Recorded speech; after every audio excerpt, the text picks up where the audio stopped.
One maxim of equity says that equity acts in personam. Equity gives a person rights against another person. It doesn't give them rights in property. So equity might order that you perform a contract to sell me your car, but equity will not declare that I have an ownership interest in your car. Like many of the maxims of equity, however, this rule is not absolute. The maxim that equity acts in personam is often bent by the court in order to achieve an equitable outcome. This was such a case.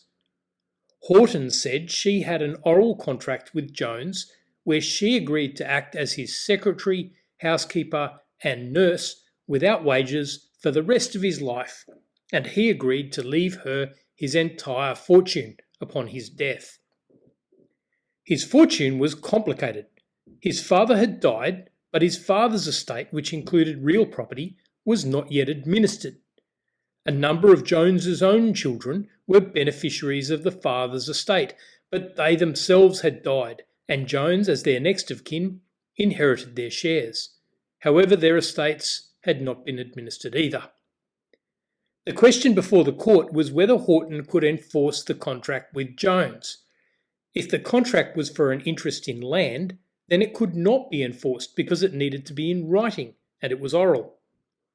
If, however, the contract was merely for an equity requiring Jones's executor to convey his whole estate to Horton, then it was enforceable. Justices Rich and Dixon said, "The deceased possessed equitable rights enforceable in respect of the assets considered as a whole.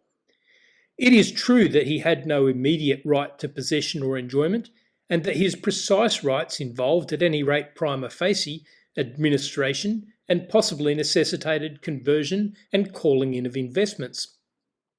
But nonetheless, he had an equitable interest, and it related to assets which included interests in lands."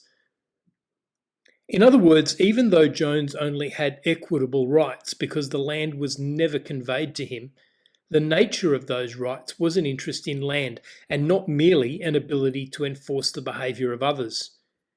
Equity in this case was not restricted to being in personam. From this case we learn that the maxim that equity acts in personam is not absolute, and the court can grant equitable interests in property.